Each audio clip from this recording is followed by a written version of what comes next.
Hello everyone, आज हम जानेंगे कि हमें 15 मिनट का रीडिंग टाइम कैसे यूटिलाइज़ करना है। तो सबसे पहले क्या करना, जैसे ही क्वेश्चन पेपर सामने आए, भगवान का शुक्रिया अदा बोलना कि हाँ भाई हम पेपर दे रहे हैं। फिर उसके बाद जो क्वेश्चन सबसे अच्छे से आ रहा हो उसे टिक लगा लेना। फिर सारे क्वेश्चन पढ़ने के बाद पता चलेगा यार ये क्वेश्चन नहीं आता है, तो एक क्वेश्चन छोड़ना होता है, वो उस क्वेश्चन में चला जाएगा कि वो हम क्वेश्चन काट देंगे कि वो हमें नहीं करना है। और जो जो क्वेश्चन हमें सबसे अच्छे से आता है उसमें भी ना ऑर्डर ना क्वेश्चन पेपर में ही लिख लेना कि यार ये सबसे पहले करना है, फिर यार मुझे ये सेकंड क्वेश्चन करना है, तीसरे नंबर पे मुझे चौथा क्वेश्चन रखना है, और चौथे नंबर पे मुझे पांचवा रखना है।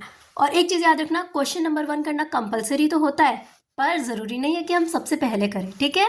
तो इतना ध्यान रखना, जिस हिसाब से जो जो ऑर्डर आ रहा हो वैसे वैसे करते जाना। पर हाँ, एक क्वेश्चन के सारे पार्ट्स एक ही क्वेश्चन में करना। उससे क्या होता है, एग्जामिनर को बड़ा अच्छा लगता है, वो खुश रहता है कि हाँ भाई सब कुछ अच्छे से किया है। और क्वेश्चन कर रहे हो, ए पार्ट है, थ्योरी का है, 5 पॉइंट्स लिखना है, 3 याद आ रहे हैं, 2 याद नहीं आ रहे।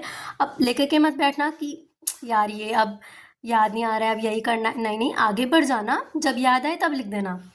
और फिर एक चीज़ और याद रखना, कीवर्ड्स अंडरलाइन सबको ही करेंगे।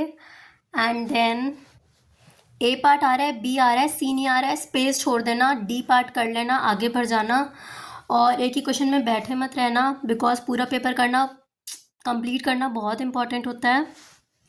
थ्योरी क्वेश्चंस के लिए एक बहुत इंपॉर्टेंट चीज़ कि जैसे जब क्वेश्चन रीड कर रहे हो ना थ्योरी का, तो उस वक्त जो भी आंसर आया उसका कुछ ना कुछ कीवर्ड वगैरह लिख लो वहीं पे क्वेश्चन पेपर में, एकदम हल्का हल्का, जो सिर्फ तुम्हें ही दिखाई दे रहा हो और किसी को, ताकि जब तुम लिखने बैठो ना वो एक्चुअल आंसर, तुम वो आंसर जो तुम्हें ऑलरेडी अच्छे से आता है, जिसकी वजह से तुमने ये पूरा क्वेश्चन चूज़ किया है, वो तुम भूल मत जाओ। ठीक है, तो बस ये सब याद रखना, एंड चैनल को लाइक शेयर सब्सक्राइब करना मत भूलना।